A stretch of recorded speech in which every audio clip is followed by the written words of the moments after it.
Bismillahirrahmanirrahim. Assalamualaikum warahmatullahi wabarakatuh. Bismillahirrahmanirrahim. Alhamdulillahirabbil alamin. Wassalatu wassalamu ala asrafil anbiya'i wal mursalin wa ala alihi washabbihi ajmain. Amma ba'du. Puji syukur kita panjatkan kehadirat Allah Subhanahu wa taala yang telah memperjalankan kita dan mengumpulkan kita pada satu kesempatan pagi hari ini yang insya Allah diberkahi oleh Allah Subhanahu wa taala. Yang saya hormati Ketua Pembina Yayasan Badan Wakaf Sultan Agung Bapak Dr. Andes Haji Ashar Kombo beserta Ibu, juga ada Habib Muhammad Assegaf yang tadi sempat ketemu.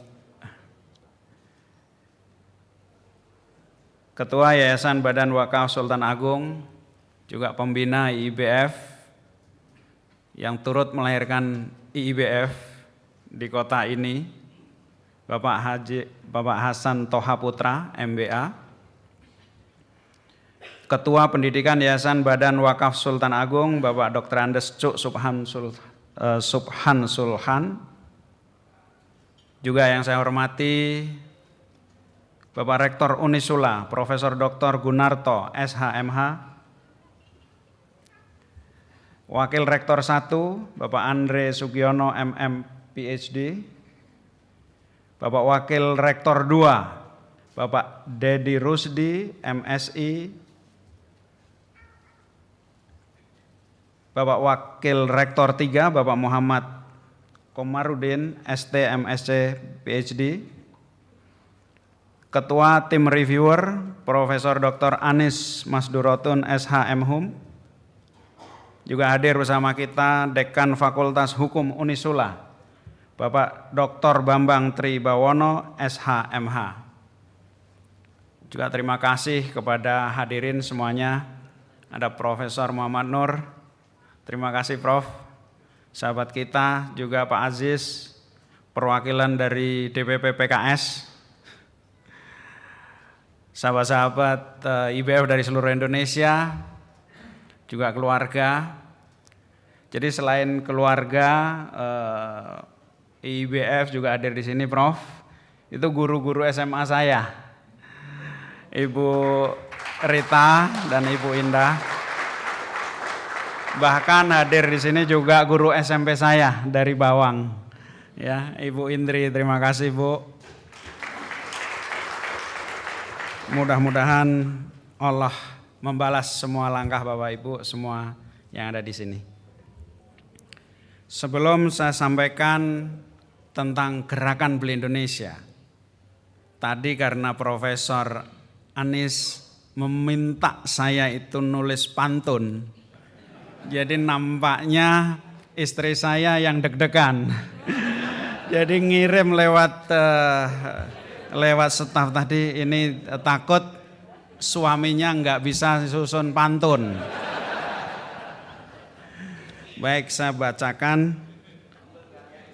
Ini rupanya ada adu prestasi sesama perempuan. Buah salak rasanya manis, didapat dari si doi. Terima kasih Profesor Anis, semoga Allah meridhoi. Saya sebetulnya bisa bikin pantun juga. Ikan hiu makan tomat. Thank you so much.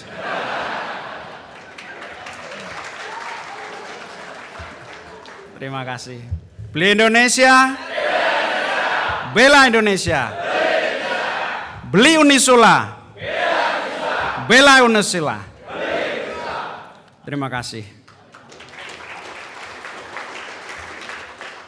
Bapak-Ibu sekalian, para guru besar, Bapak Ibu yang hadir di semuanya di sini. Saya berdiri di sini mewakili sahabat-sahabat saya, penggerak Gerakan Beli Indonesia, baik yang hadir di sini maupun yang mengikuti secara online, juga sahabat-sahabat pejuang yang hari ini tersebar di seluruh Indonesia. Yang setiap hari selama 11 tahun terakhir ini dengan tidak lelah-lelahnya berbicara kepada para bupati, berbicara dari pesantren satu ke pesantren yang lain, dari kampus satu ke kampus yang lain, dari tokoh satu ke tokoh yang lain, untuk mengajak dan mengingatkan betapa pentingnya kita melakukan sesuatu untuk bangsa kita. Sebagai bangsa Indonesia, kita patut untuk bertanya kembali, kenapa kita ada di sini? Kenapa kita ada di negeri ini? Kenapa negeri yang namanya Indonesia harus ada? Kenapa negeri yang namanya Indonesia harus tetap ada? Indonesia ada, Indonesia lahir karena kesamaan nasib kita, anak-anak bangsa yang tersebar dari Sabang sampai Merauke. Indonesia tetap harus ada.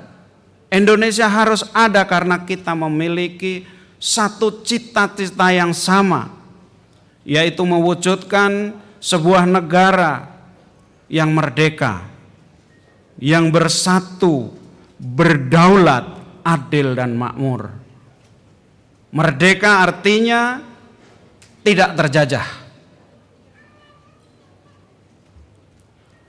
dalam bentuk apapun. Bersatu artinya tidak tercerai-berai, menjadi satu kesatuan, menjadi kekuatan.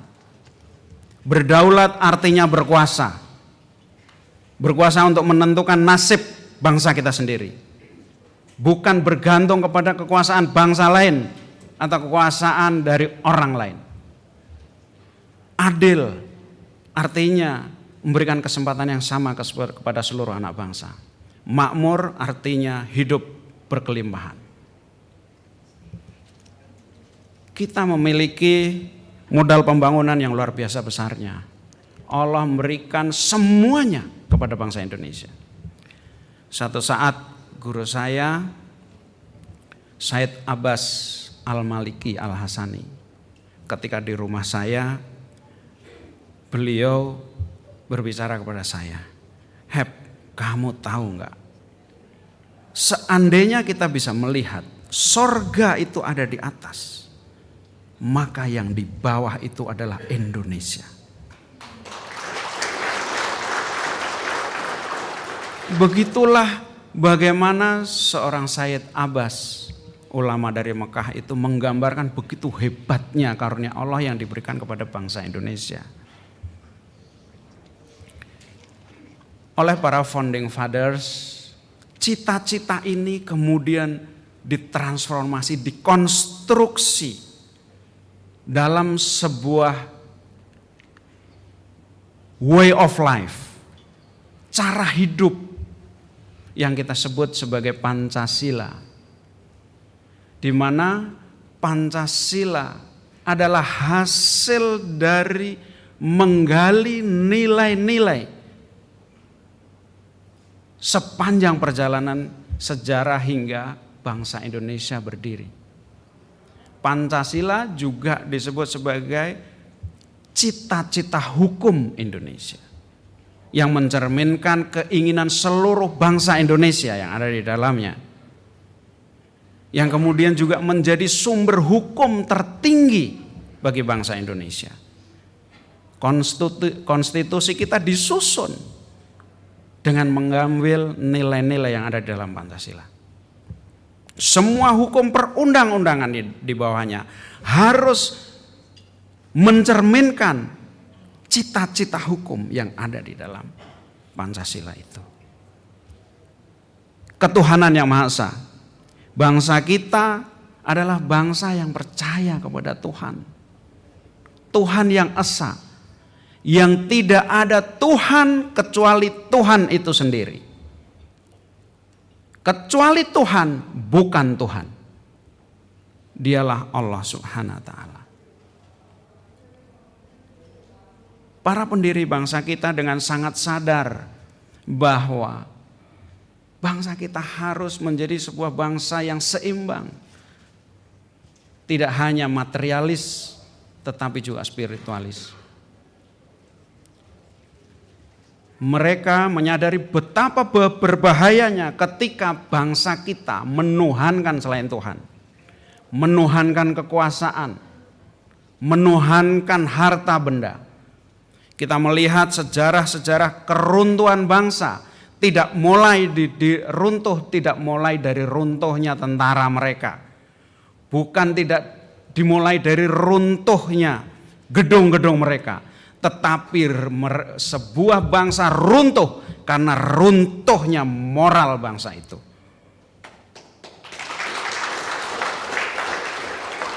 Kemanusiaan yang adil dan beradab. Negara harus memperlakukan bangsanya sebagai manusia seutuhnya. Memanusiakan manusia sebagai manusia. Pemimpin Indonesia tidak cukup cerdas, itu tidak cukup. Tetapi harus memimpin dengan menggunakan hati nuraninya, dengan nilai-nilai, norma dan moral serta budaya. Itulah cita-cita hukum yang dikonstruksi oleh para founding fathers kita. Persatuan Indonesia, bahwa kunci dari kekuatan bangsa Indonesia adalah ada pada persatuan. Dalam semua aspek, apakah itu politik, budaya, sosial, hankam. Jadi tidak ada proses politik yang boleh mengorbankan persatuan. Tidak ada boleh pembangunan ekonomi yang mengorbankan persatuan. Tidak ada pembangunan budaya yang boleh mengorbankan pembangunan. Kerakyatan yang dipimpin oleh hikmah kebijaksanaan dalam permusyawaratan perwakilan. Saudara sekalian, ada 4 kunci, kata kunci yang ada di dalam sila keempat ini. Yang pertama adalah kerakyatan, di mana seluruh proses pembangunan yang terjadi di Indonesia harus berorientasi kepada kerakyatan. Kedaulatan ada di tangan rakyat. Ekonomi juga ekonomi kerakyatan. Jadi ekonomi yang melibatkan partisipasi seluruh rakyat Indonesia. Ekonomi dari semua rakyat kepada semua rakyat. Dari semua kepada semua, bukan dari semua kepada satu orang. Bukan dari satu orang kepada semua. Maka ekonomi di Indonesia tidak memberikan tempat kepada kapitalisme. Bangsa Indonesia dalam membangun membutuhkan kapital, membutuhkan investasi. Tapi kita tidak membutuhkan kapitalisme.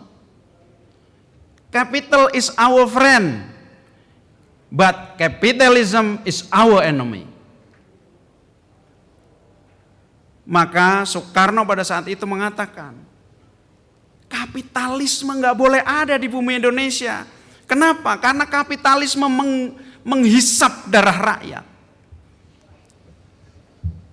Jadi orientasi kita dalam seluruh proyek pembangunan bangsa kita adalah kerakyatan. Kata kunci yang kedua adalah hikmah. Hikmah artinya bahwa ilmu aja nggak cukup. Anda nggak bisa memimpin itu dengan ilmu aja. Anda harus mendapat hikmah, harus punya hikmah. Harus bisa membaca sejarah. Orang yang nggak bisa membaca sejarah, orang yang nggak tahu sejarah, dia nggak bisa membangun masa depan. Jangankan membangun masa depan, kita membaca keadaan hari ini aja nggak bisa. Kalau kita nggak tahu sejarah. Makanya Al-Quran juga berbicara tentang sejarah. Kata Allah, apa kamu gak lihat orang-orang dulu yang aku binasakan, yang aku ganti dengan kaum yang lain? Hikmah, sebuah kata yang khas, yang tidak ada di dalam bahasa Inggris, tidak ada di dalam bahasa Jerman, tidak ada di dalam bahasa Jepang, tetapi ada di dalam bahasa Indonesia yang diadopsi dari bahasa Arab. Kata kunci yang ketiga adalah kebijaksanaan. Kebijaksanaan artinya memimpinlah dengan bijaksana. Dahulukanlah kepentingan bangsamu. Dahulukanlah kepentingan keluargamu, bukan kepentingan dirimu. Hanya dengan cara seperti itu Indonesia akan menjadi hebat. Kemudian kata kunci yang keempat adalah perwakilan. Jadi dengan ratusan juta penduduk, dengan besarnya bangsa kita tidak bisa melakukan segala sesuatu itu secara langsung. Ada sebuah konsep yang diantisipasi oleh para founding fathers kita dari dulu. Salah satunya, kenapa mesti perwakilan? Salah satunya dalam konteks perebutan kekuasaan misalnya. Perebutan kekuasaan itu intriknya luar biasa tinggi, maka harus dilokalisasi, harus dilokalisir. Tidak semua orang bisa memahami perebutan kekuasaan. Perebutan kekuasaan tidak boleh diflor kepada seluruh rakyat Indonesia. Itu yang diamanahkan oleh para founding fathers kita. Keadilan sosial bagi seluruh rakyat Indonesia. Artinya semua memiliki hak dan peluang yang sama. Tidak ada satu kelompok yang boleh menegasikan kelompok yang lain.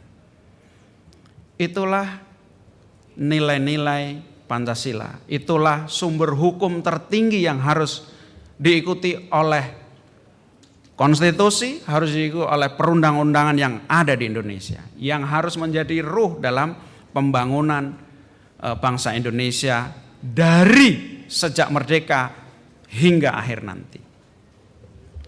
78 tahun merdeka, apakah kita semakin dekat dengan way of life yang kita bacakan setiap hari itu?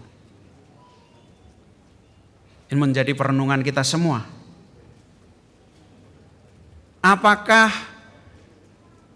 konstruksi hukum Indonesia semakin dekat dengan cita-cita hukum di Indonesia atau semakin menjauh? Kita patut bertanya, gitu. Mengapa ada undang-undang di dunia ini, undang-undang perbankan, yang memberikan kesempatan kepemilikan 99% pada kepemilikan asing? Hanya satu negara di seluruh negara paling tinggi 30%. Tapi ada satu negara yang memperbolehkan asing memiliki 99% bank beroperasi di Indonesia. Kita berbicara tentang bank, tentang urat nadi pembangunan, tentang urat nadi ekonomi. Dan negara yang membebaskan perundang-undangan itu adalah Indonesia. Kita lihat undang-undang Minerba yang tidak menempatkan rakyat sebagai stakeholder. Terakhir kita juga melihat bagaimana secara terang-terangan sebuah undang-undang cipta lapangan kerja yang dinyatakan inkonstitusional. Pertanyaan kita, apakah ketika menyusun itu yang ada adalah cita-cita hukum yang termaktub dalam Pancasila, atau ada cita-cita lain yang tidak kita pernah ketahui? Ini menjadi pertanyaan kita semua dan sekaligus menjadi PR bagi bangsa kita dalam membangun ke depan. Berbicara tentang pembangunan 78 tahun sejak Indonesia merdeka, patut kita berkaca kepada dua negara yang sama-sama membangun sejak 1945. Yang pertama adalah Jepang, yang kedua adalah Korea Selatan. Jepang ketika itu, Jepang sudah menjajah Indonesia, menjajah Korea Selatan, menjajah negara-negara lain, terpaksa harus kalah perang ketika sekutu menjatuhkan bom atom di Nagasaki dan Hiroshima.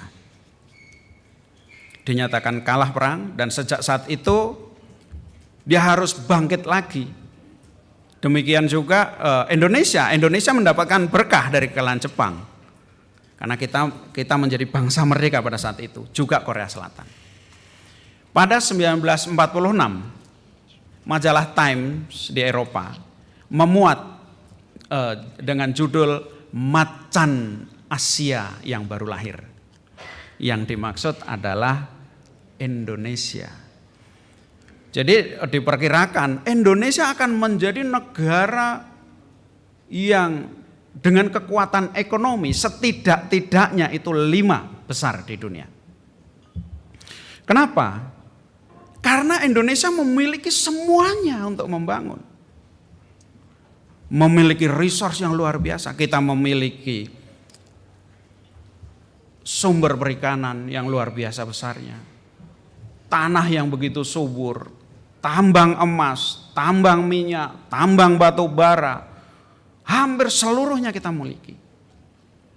Sehingga tidak salah kalau Times itu meramal Indonesia menjadi macan Asia. Korea Selatan juga harus membangun dengan keterbatasan sumber daya alamnya. Juga demikian Jepang dari luluh lantaknya. Hari ini sesudah 78 tahun ternyata Indonesia yang diprediksi menjadi 5 besar kekuatan dunia tidak masuk di situ. 10 besar pun tidak. Ya, kalau kita bacakan GDP Jepang pada saat ini 4,8 triliun dolar. Artinya dia urutan ketiga ekonomi terbesar. Jepang. Korea Selatan dengan GDP 1,5 triliun dolar. Dia pernah menjadi urutan yang ke-10 dan Indonesia 2/3 dari apa yang dicapai oleh Korea Selatan. Pendapatan per kapita Jepang 39.380. Jadi urutan ke-28 kalau pendapatan per orangnya. Korea Selatan 31.998, dia urutan ke-30. Dan Indonesia masih di angka 10% daripada Korea Selatan pendapatan per kapita, sekitar 4.373, dan kita berada di urutan ke-113. Pertanyaannya, mengapa begitu banyak bangsa-bangsa di dunia yang mampu meraih kejayaan? Sementara sebagian yang lain masih terus menjadi negara tertinggal, negara berkembang. Mengapa Jepang bisa membangun kejayaannya? Mengapa Korea Selatan yang tidak memiliki apapun dibandingkan Indonesia bisa membangun kejayaan ekonominya? Sementara kita masih tertatih-tatih dan terseok-seok. Mempertimbangkan bahwa kita memiliki segalanya. Ternyata Bapak-Ibu sekalian, ada satu hal yang dilakukan oleh Jepang ketika Jepang membangun dan Jepang jadi. Ada satu hal yang dilakukan dan dibangun oleh Korea Selatan sehingga Korea Selatan sukses. Tetapi satu hal itu nampaknya hanya ada di bibir bangsa Indonesia. Satu hal itu namanya adalah pembangunan karakter. Jadi ternyata tidak ada satu hal yang bisa kita bangun tanpa kita bangun karakternya. Hari ini struktur ekonomi kita rusak karena kultur ekonominya rusak, karena karakter ekonominya rusak. Maka Pak Rektor, saya di IBF, saya bilang gitu bahwa kaya dan miskin, kebetulan di IBF itu Pak Rektor, itu terkenal kumpulan orang-orang bangkit.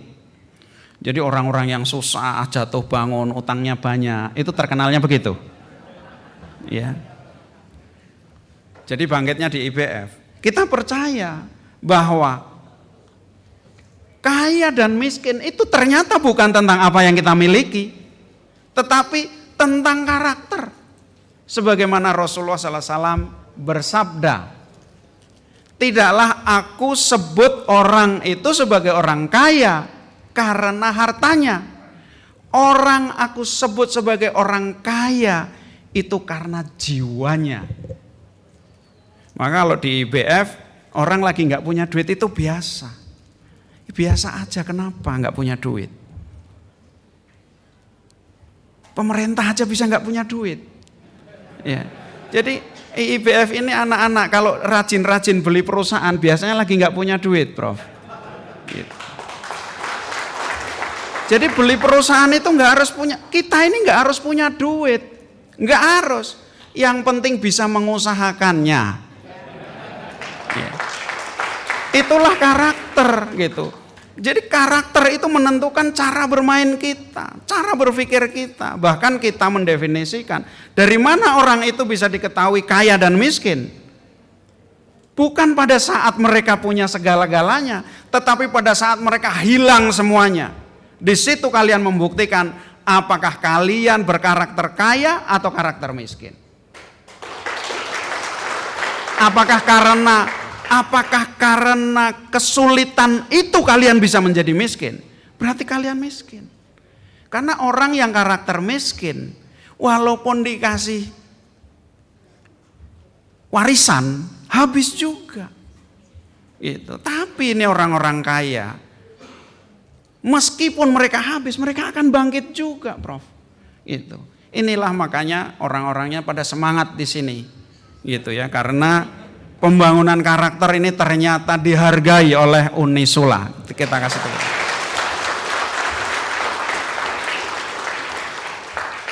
Nah, jadi Jepang itu membangun karakter dan Indonesia pada saat itu, makanya Presiden Soekarno pada saat beliau itu berpidato, beliau mengatakan selalu lebih baik yang namanya minyak itu tetap ada di dalam bumi.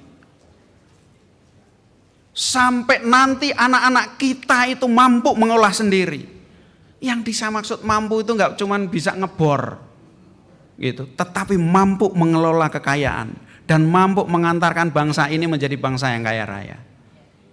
Bahkan Soekarno selalu mengatakan, mandat saya sebagai seorang presiden hanya satu, character building, character building, character building. Itu yang hari ini dilupakan oleh bangsa Indonesia. Bangsa Indonesia nggak lagi percaya kepada pembangunan karakter, nggak percaya. Kita meninggalkan itu. Buktinya apa?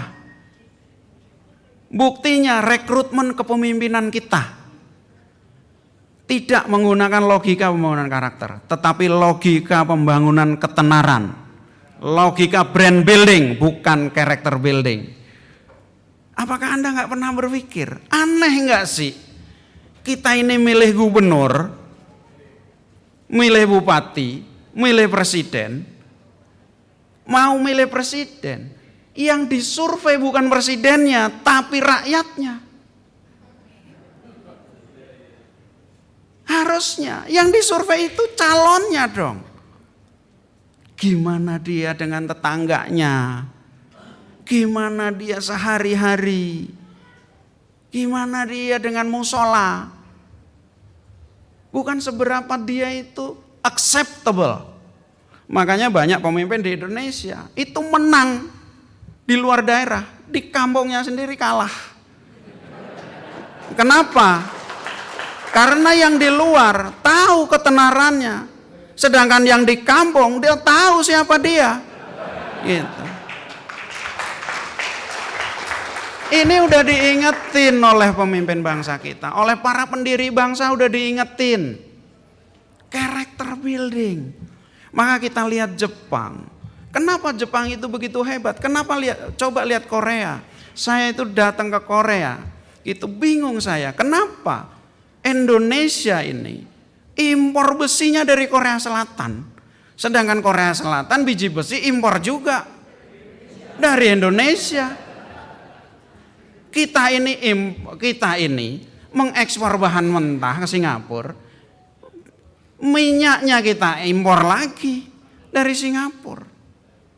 Saya tanya dengan orang-orang Korea Selatan, banyak teman-teman saya di sana. Saya bilang, apa sih yang Anda punya? Kita punya orang. Itu jawabannya. Coba ditanya, Indonesia punya apa? Punya sawit, punya batu bara, punya besi, tapi nggak punya orang. Makanya buruh aja kita impor.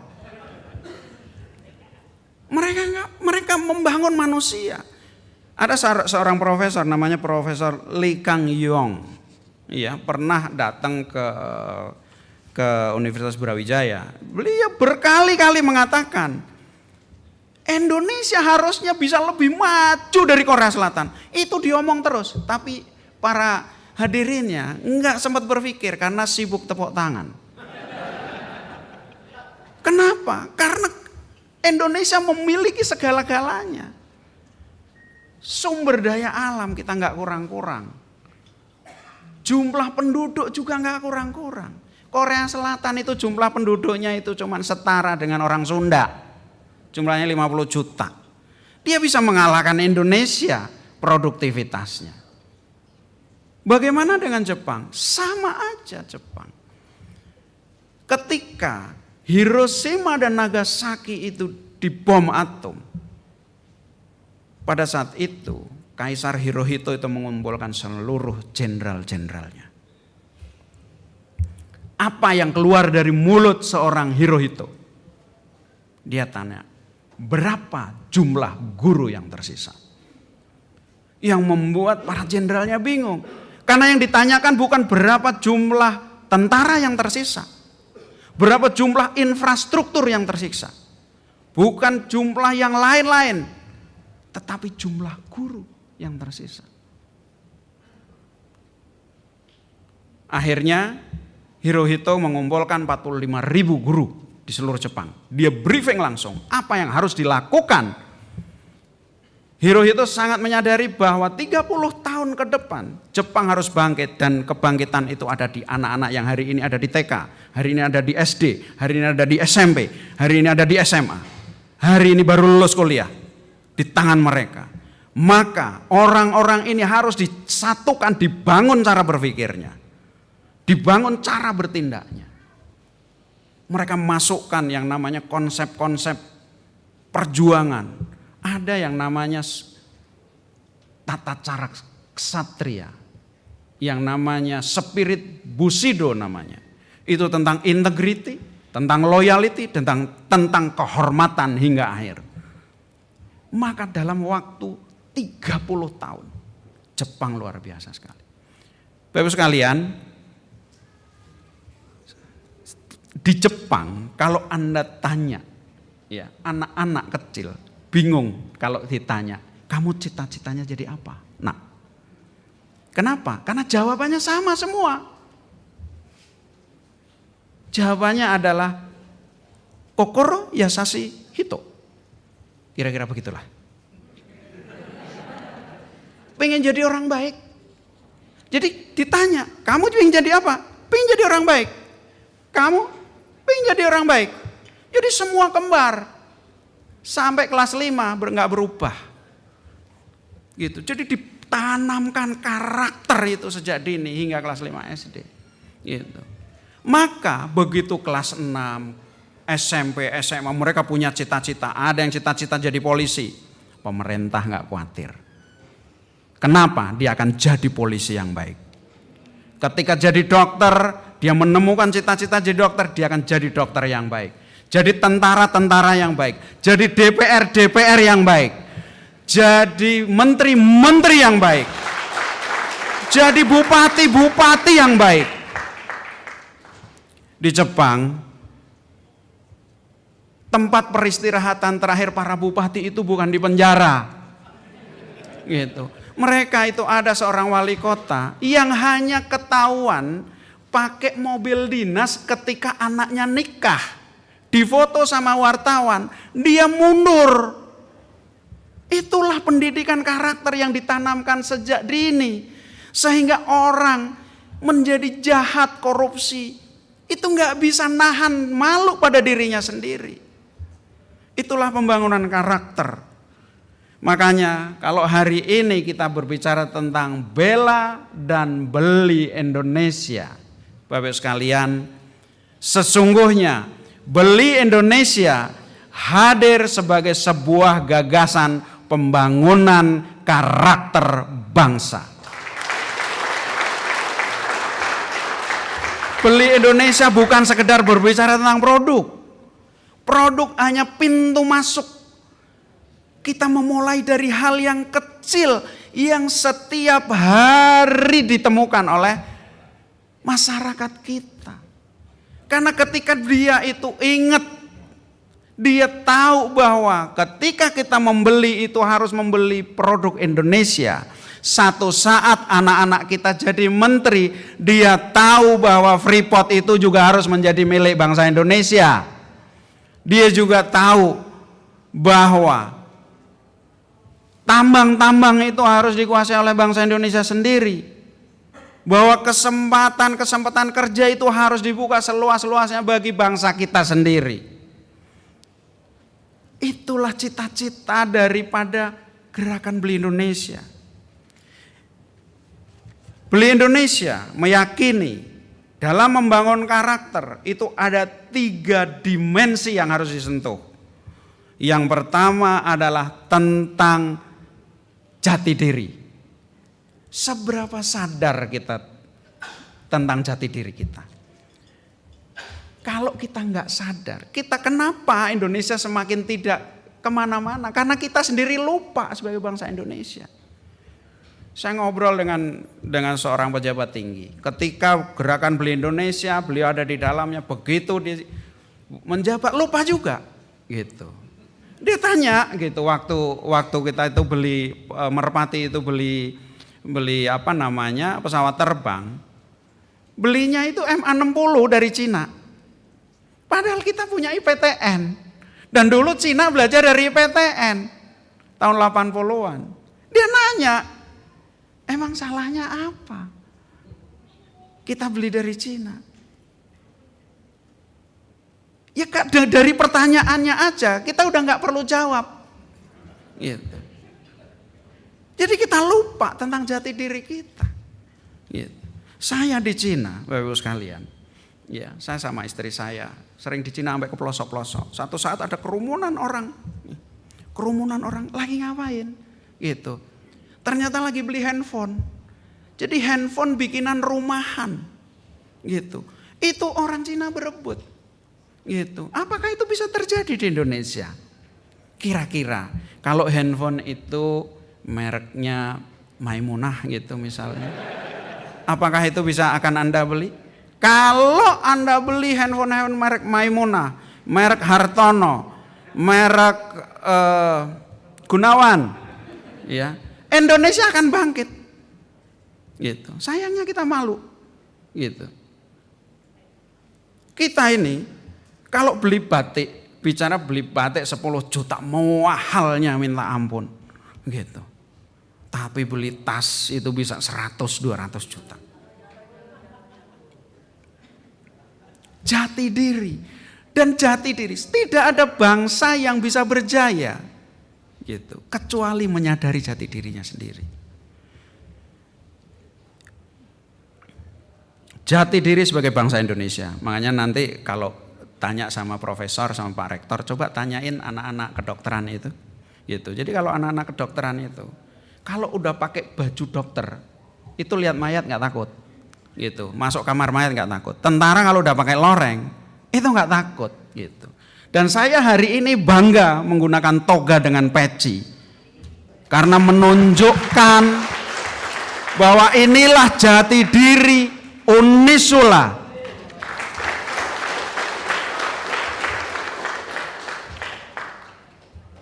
Kenapa harus ikut-ikutan? Gitu. Ini inspiring menurut saya. Inilah pembangunan karakter itu. Yang kedua, menyentuh pembangunan karakter adalah menyentuh keyakinan.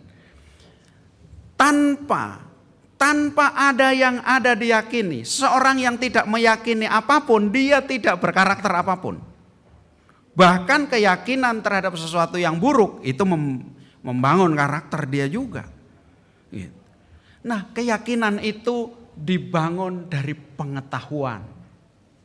Inilah tugas anak-anak IIBF. Menyadarkan siapa sih gitu, sejarah perjalanan bangsa kita ini seperti apa. Indonesia ini kan terahnya bangsa yang besar. Saya kalau bicara dengan tentara-tentara, teman-teman jenderal, selalu Indonesia ini pernah mengalahkan Inggris di Surabaya. Itu sesuatu yang luar biasa. Bahkan pada 1289, pada tahun 1289, pada saat itu Tiongkok itu menguasai 2/3 dari dunia. Ya, kalau ada Hulagukan itu yang meruntuhkan Abbasiyah.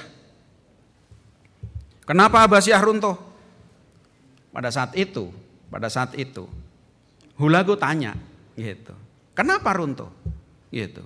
Karena orang-orang pemimpin-pemimpinnya itu jatuh moralnya, mengutamakan emas. Pada waktu itu Hulagu kan meminta khalifah pada saat itu untuk makan piring besi gitu. Sangkin-sangkinnya untuk menunjukkan ini kamu kalah karena ini. Kenapa kamu nggak bikin piring emas itu bikin sebagai tombak untuk melawan saya? Gitu. Sampai begitunya. Runtuhlah mereka. Abbasiyah. Pada tahun-tahun yang sama, ya kalau di Abbasiyah itu runtuh di 1258.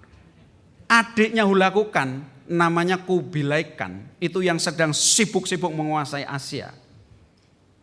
Yang udah menguasai Korea Selatan, Vietnam, Thailand. Enggak berhasil masuk ke Jepang karena kena tsunami tentaranya. Beberapa kali kena tsunami. Jadi makanya Jepang tidak sempat dikalahkan oleh Kubilai Khan gitu. Tapi sejak 1281 Kubilai Khan selalu mengirim utusan ke Jawa. Gitu, kepada Raja Singosari yang namanya Kertanegara. Untuk apa? Untuk mengakui kekuasaannya. Sehingga karena tidak mau mengakui, tidak ada balasan. 1289 dikirimlah jenderalnya yang namanya Mengki. Dan di situ Kertanegara dengan gagah berani, ya, Mengki ini utusan dari raja Kubilai Khan yang mengirim surat. Saya adalah penguasa dinasti Yuan yang telah menundukkan 2/3 dunia. Aku minta Singosari untuk mengakui kekuasaan saya dan membayar upeti emas setiap tahun. Apa yang dilakukan oleh Kertanegara? Dipotonglah kuping, bukannya nyerah, tapi dipotong kupingnya. Dan dikatakan, katakan pada rajamu bahwa Singosari tidak sudi dijajah oleh kerajaanmu, Tiongkok. Dalam perjalanan selanjutnya, 1293, 1292, 93, dia mengirimkan pasukannya untuk menggempur Singosari. Singosari udah kalah oleh kudeta internal. Ya, kerajaannya pindah ke Kediri, Jayakatwang. Pada saat itu tentara Cina dijemput oleh Raden Wijaya yang mendirikan kerajaan baru namanya Majapahit. Diajak untuk ikut memerangi, digunakan tangannya untuk memerangi Kediri, dan kemudian selesai perang dari Kediri, semua tentara Cina, tentara Tiongkok pada saat itu dibunuh oleh pasukan daripada Raden Wijaya. sehingga seluruh pasukan ada 18.000 yang habis itu, tersisa sedikit, lari tunggang langgang dan tidak bisa langsung pulang. Dalam pelarian itu 6 bulan. Sehingga begitu nyampe di negaranya, berlayar dan kembali, keadaannya sudah sangat berbeda. Compang-camping luar biasa. Dulu ketika berangkat itu 20.000 pasukan itu gagah berani diiringi dengan genderang perang yang luar biasa, pulang dalam keadaan compang-camping. Sehingga membuat rajanya yang namanya Kubilai Khan itu stres berat dan dia meninggal akibat memikirkan kerajaan Jawa yang tidak bisa dia taklukkan. Nah, ini jadi kalau kita bicara tentang keyakinan, bangsa Indonesia ini bangsa yang hebat, bangsa yang luar biasa. Kalau kita ibaratkan binatang itu harimau, singa, raja wali. Kemana itu semua? Kenapa yang kita lihat kok banyak tikus-tikusnya sekarang? Kenapa emprit, terwelu? Jadi tugas gerakan Beli Indonesia. Jadi orang-orang ini nggak pernah hilang sebenarnya. Dan tugas gerakan Beli Indonesia adalah untuk memancing mereka keluar. Dan itulah anak-anak yang ada di sini sekarang. Beli Indonesia. Bela Indonesia. Yang ketiga, membangun karakter, kita harus menyentuh satu konsep yang disebut pembelaan. Apa sih nilai yang kamu bela? Apa sesuatu yang jelas untuk dibela? Alhamdulillah, founding fathers kita sudah mewariskan dan merumuskan dalam konsep nilai-nilai Pancasila. Bapak sekalian, Beli Indonesia memiliki 3 doktrin perjuangan. Yang pertama adalah membeli produk Indonesia. Tadi disampaikan oleh Profesor bahwa membeli bukan karena lebih murah, bukan karena lebih baik, tetapi karena ini milik bangsa Indonesia. Satu hal yang membedakan konsep gerakan Beli Indonesia dengan konsep yang ada dipakai oleh bangsa Indonesia selama ini.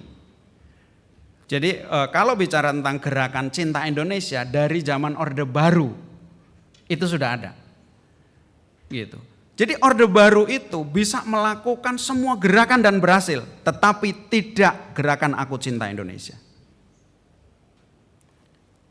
Itu yang kita pelajarin, di mana konsep yang harus kita rubah. Sehingga kita menemukan ternyata yang disebut produk Indonesia itu bukan produk, bukan tentang kandungan lokal, bukan tentang TKDN. TKDN itu penting, tetapi tidak serta-merta menjadikan produk tersebut produk Indonesia.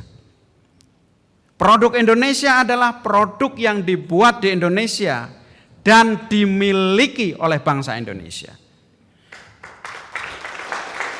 Jika dia dibuat di Indonesia dan tidak dimiliki bukan oleh orang Indonesia, bukan produk Indonesia. Contohnya VOC dulu. VOC itu 100% produknya Indonesia, Bapak Ibu sekalian. Freeport juga produk Indonesia. Tapi enggak bisa membuat Indonesia kaya raya. Bahkan membuat Indonesia miskin. Kenapa? Karena yang punya VOC. Konsep ini kita rumuskan. Karena nasionalisme tidak melekat pada benda. Nasionalisme itu melekat pada orang. Semua orang punya nasionalisme sendiri-sendiri. Orang Jepang, nasionalisme Jepang. Orang Cina, nasionalisme Cina. Hanya orang Indonesia yang bisa kita harapkan memiliki nasionalisme Indonesia. Di tengah-tengah globalisasi, Bapak sekalian, kita boleh perhatikan, globalisasi hanya bisa dimenangkan oleh bangsa yang memiliki nasionalisme. Itulah yang harus kita bangun. Yang kedua, Beli Indonesia memperjuangkan doktrin, yaitu membela bangsa Indonesia. Artinya dimanapun kita duduk, kita harus ingat yang harus dibela itu bangsa Indonesia.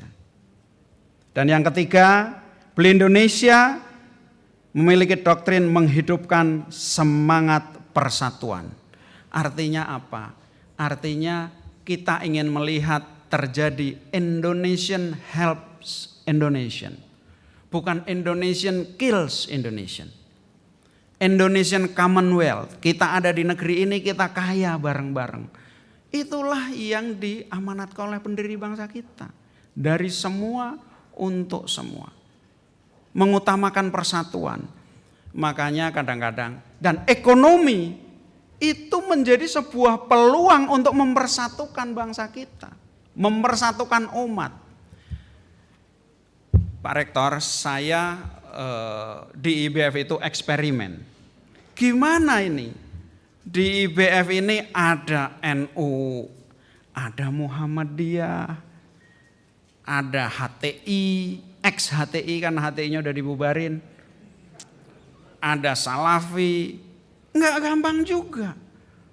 Jadi kita bicara ekonomi di sini. Dan kita menyepakati prinsip-prinsip.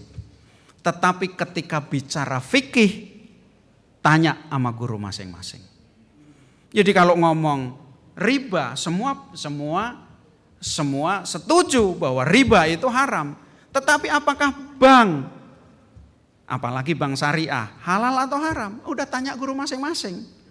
Ya kita, ini eksperimen kita. Dan dengan cara seperti inilah kita bisa melupakan perbedaan. Ya, tidak mempertajam perbedaan. Bukan melupakan tetapi menjadikan perbedaan sebagai rahmat. Itulah yang dilakukan oleh Beli Indonesia. 11 tahun gerakan Beli Indonesia, Bapak sekalian, telah menyentuh lebih daripada 25 ormas, ya, baik secara terang-terangan mau tidak. Jadi kalau ada gerakan Beli Hidayatullah, Bela Hidayatullah, itu gerakan Beli Indonesia.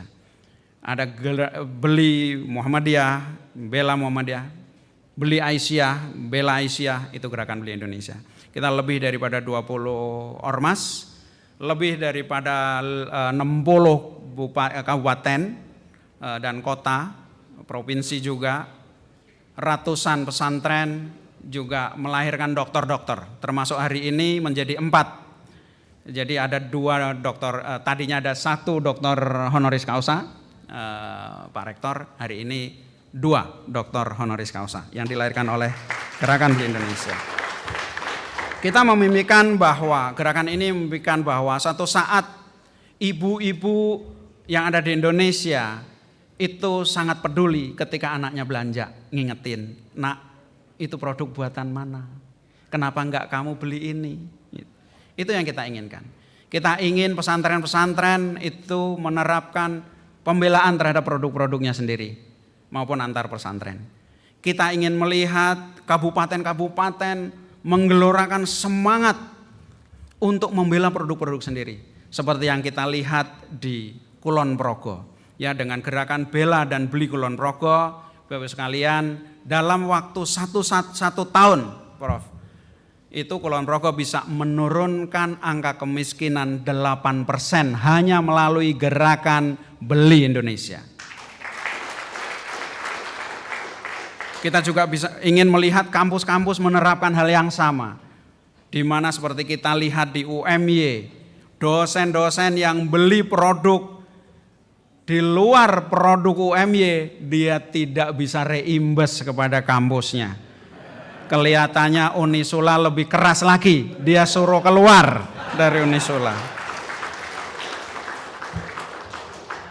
Begitulah gerakan Beli Indonesia, Bapak sekalian. Kita ingin hari ini juga beberapa kementerian itu menerapkan gerakan Beli Indonesia. Di UMKM ada gerakan Beli Warung Tetangga. Ya, insya Allah itu kader-kader kita. Juga di Kementerian Parekraf juga itu adalah kader-kader Beli Indonesia. Dan kita ingin ke depan ada seorang presiden yang gagah berani membawakan gerakan Beli Indonesia di negeri ini. Ketika itu kita lihat, percayalah, fajar kebangkitan telah menyingsing di bumi Indonesia. Bapak Ibu sekalian, dalam penjajahan yang panjang, dulu India melakukan perlawanan kebangkitan melalui sebuah gerakan yang namanya gerakan Swadesi. Itu adalah gerakan beli Indonesia yang ada di Indonesia, yang ada di India, yang dilakukan oleh Mahatma Gandhi. Kemudian ternyata gerakan ini menginspirasi penjajahnya, yaitu Inggris, yang pada saat itu naiknya Margaret Thatcher ketika zaman keadaan ekonomi sangat sulit. Pada saat itu Margaret Thatcher memerintahkan kepada rakyatnya dengan sebuah gerakan yang namanya Buy British, beli produk-produk Inggris. Sehingga ketika ada konflik dengan Argentina, pada saat itu ada sebuah dialog. Margaret Thatcher dilaporin bahwa kapal angkatan laut kita diprovokasi oleh angkatan perang Argentina. Apa kata Margaret Thatcher? Tenggelamkan. Itu perintahnya. Kepala angkatan perang bertanya, "Ibu, Madam, bukankah kita lagi sulit ekonomi? Kamu bicara kapan? Kamu bicara tahun lalu. Hari ini kita kuat dan kita bisa mengalahkan Argentina karena kita udah kaya. Melalui apa? Gerakan beli Indonesia di Inggris."